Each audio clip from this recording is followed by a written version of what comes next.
विधानसभा निवडणुकीत सुपरस्टार विजय यांनी आपल्या अपमानाचा बदला घेत थेट मुख्यमंत्री पद मिळवले। यानंतर आता पुष्पा म्हणजे साऊथ सुपरस्टार अल्लू अर्जुन देखील आपल्या अपमानाचा बदला घेत मुख्यमंत्री पद मिळवणार असल्याच्या चर्चा सुरू झाल्यात।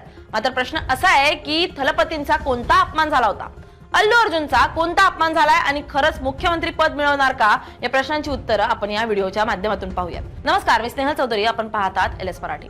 विजय थलपतींना 2 वर्षांपूर्वी तमिळगाव वेत्री कळघम म्हणजे TVK पक्ष स्थापन करत तमिळनाडूत ऐतिहासिक विजय मिळवत सत्ता स्थापन केली। या विजयासोबतच 13 वर्षांपूर्वी तत्कालीन मुख्यमंत्री जयललिता यांच्या काळात झालेल्या एका मोठ्या अपमानाची आणि संघर्षाची गोष्ट पुन्हा एकदा चर्चेत आली। ज्या सिस्टीमनं भेट नाकारली, तासनतास बाहेर उभं केलं, तिथंच मुख्यमंत्री म्हणून दिमागात प्रवेश करत थलपतींनी आपला राजकीय प्रवास पूर्ण केलाय। गोष्ट आहे 2013 ची। थलपतींचा थलैवा हा चित्रपट प्रदर्शित होणार होता। या चित्रपटाची टॅगलाईन होती टाइम टू लीड म्हणजे नेतृत्व करण्याची वेळ।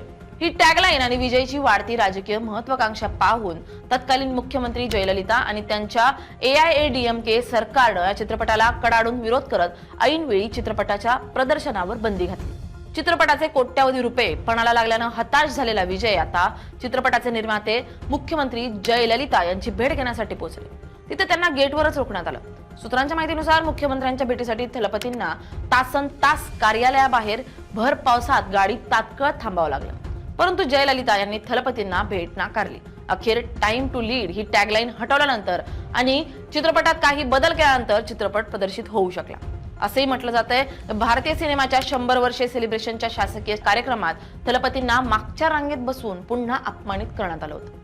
2024 मध्ये चित्रपटातून निवृत्ती घेऊन पूर्णवेळ राजकारणात उतरलेल्या थलपतींनी DMK ADMK या 50 वर्षांच्या प्रस्थापित विशासनाला सुरुंग लावला। 2013 मध्ये ज्या जवाहरलाल नेहरू स्टेडियमवर अपमान झाला होता, त्या स्टेडियम मध्ये हजारो चाहत्यांच्या साक्षीनं थलपतींनी तमिळनाडूच्या मुख्यमंत्री पदाची शपथ घेतली आहे।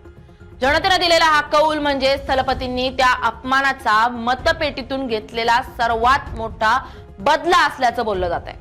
जसं चित्रपटावरून थलपतींचा अपमान झाला, तसं अल्लू अर्जुनचा देखील अपमान झालाय। पुष्पा 2 द रूल या बहुप्रतीक्षित चित्रपटाच्या प्रीमियर दरम्यान हैदराबाद मध्ये झालेल्या चेंगराचेंगरीत एका महिलेचा मृत्यू झाला।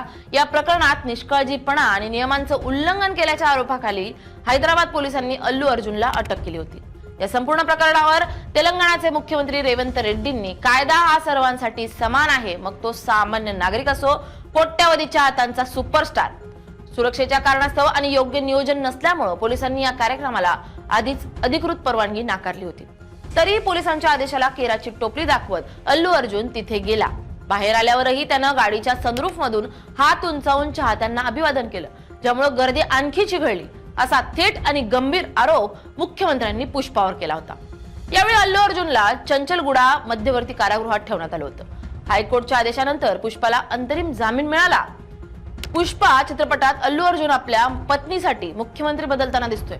आता चित्रपटातील पुष्पा 2028 मध्ये तेलंगणात होणाऱ्या विधानसभा निवडणुकीत आपला पक्ष स्थापन करून निवडणूक लढणार का? जसं थलपतींनी आपल्या अपमानाचा बदला घेत CM पद मिळवलं, तसंच पुष्पा देखील पक्ष स्थापन करून तेलंगणाचं मुख्यमंत्री पद मिळवत बदला घेणार का, हे पाहणं महत्त्वाचं ठरणार आहे। Bureau report LS Marathi.